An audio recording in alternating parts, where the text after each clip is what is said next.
Everyone, it's Jack from Cultaholic.com back with another news video. Check out our previous news video for a special look at the Wrestling Observer newsletter end of year awards. But now we're talking about everything that's happened today and this week in the world of wrestling. First of all, I guess the big news is the response to WWE's announcement that they're going to dedicate a battle royal at WrestleMania to the fabulous Moolah, a very controversial figure, as many of us have since learned this week. I kind of had an inkling, I read some stories, but I didn't realise that it quite went as deep as it did, and there's been a lot of backlash and a lot of awaiting a response from WWE. In other news, there are rumours of a New Japan return to the United States at some point this year in the summer, and finally, Bubba Ray Dudley, or Bully Ray, in association with the Busted Open radio show, release a poll explaining, would you rather see the Dead Man or the American Badass should Undertaker return at WrestleMania? And I think we'll find the results quite interesting indeed. But let's get right into it and take a look at all of the news. First of all, yes, the biggest news, I guess, this week is the response, the very critical response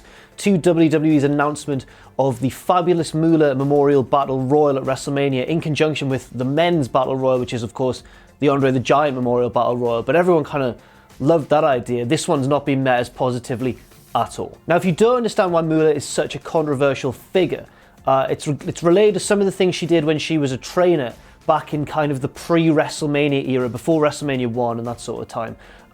When Moolah was training other women, she was pretty much the biggest women's wrestling star in the United States, and in doing so used her position to hold down a lot of other talent and kind of politic her way around. But lots of wrestlers have, politic their way to the top over the years. But the reason that Moolah especially is so controversial is due to kind of allegations of sexual misconduct, I guess.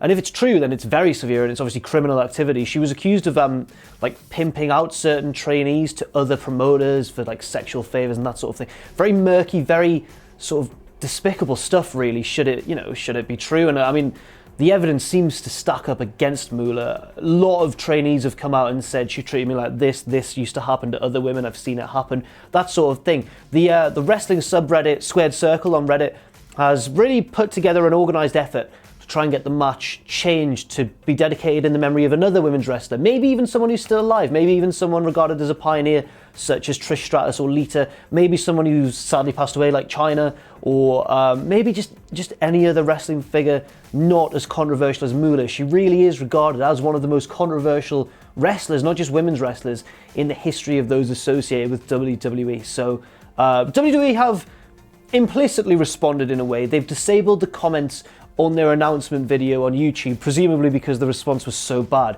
So they're definitely paying attention, they've definitely noticed, but it remains to be seen yet whether they'll actually do anything in order to fix this. I suspect that they probably will. I think they might, change the match. I don't think they'll scrap it altogether, but they might change it to someone less controversial and someone more deserving of such an honour. In other news, Dave Meltzer of the Wrestling Observer has reported on Wrestling Observer Radio that there are rumours that New Japan Pro Wrestling could be returning to the United States in, I think, early July, for a show at the Cow Palace venue, which I did some research, is a bigger venue than the one which is holding Strong Style Evolved, their show on the 25th of March this month. So it's very encouraging for Western fans of New Japan Pro Wrestling that they're continuing to hold shows in the United States. They've got a dojo there now in Los Angeles, of course, which is run by the head trainer Katsuyori Shibata, who sadly had to retire last year, and it's all looking very promising indeed. I guess Strong Style Evolved shaping up to be a very good show. Not too many matches have been announced, but the headline match between the Young Bucks and the team of Kenny Omega and Kota Ibushi is certainly probably going to cause a lot of fireworks, and I'm sure they'll pack the card with really good stars as well. There's no news yet on what that match might be what the big match might be should the return to the United States in July, but I suspect, I haven't worked out the schedule of his tour yet, his musical tour, but I suspect that could be Naito versus Chris Jericho, the match that was supposed to happen at Strong Style Evolved and then got pushed back.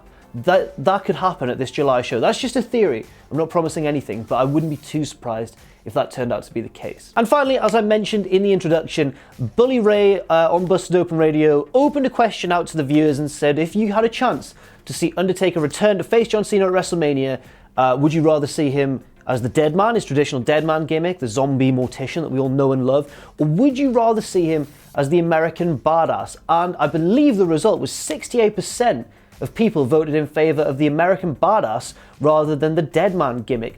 I personally would have voted the dead man gimmick. I don't think that the American badass was quite as... I didn't personally like it, and when I became a wrestling fan, Undertaker was in his American badass role, and I was very confused indeed, because I'd played video games and I'd read stuff where Undertaker's this zombie, and then I started watching wrestling, and he's this biker, like a big ginger man. But I see the point. I see the points in favour of it. Kid Rock is, of course, being inducted into the Hall of Fame, and he provided one of Undertaker's theme tunes during his time in that gimmick, so he could do a live entrance, I guess, and we love live entrances at WrestleMania. God knows we do. Also, I mean, I think it could be a case of wanting what you don't have. We haven't seen the American Badass gimmick for about 15, 16 years. So it would obviously be refreshing to see him come back in that role. But if this is, this time, genuinely to be Undertaker's last ever match, I want to see him go out as the dead man. I want to see him go out as the gimmick that made him a success and that he enjoyed the best years of his career in, both before, both in the 90s and in the 2000s, because that epic run of WrestleMania matches against the likes of Batista, Edge, Michaels, Punk, Triple H, they were all in the dead man gimmick. And I don't think any of his American Badass matches can really be considered on the same level as those classics. But what do you think? Let us know your thoughts on any of these stories in the comment section down below. I've been Jack from Cultaholic.com. You can follow me on Twitter at JackTheJobber. You can follow all of us at Cultaholic, and you can check out our Patreon if you wish at patreon.com/Cultaholic. And never forget, of course, to join us.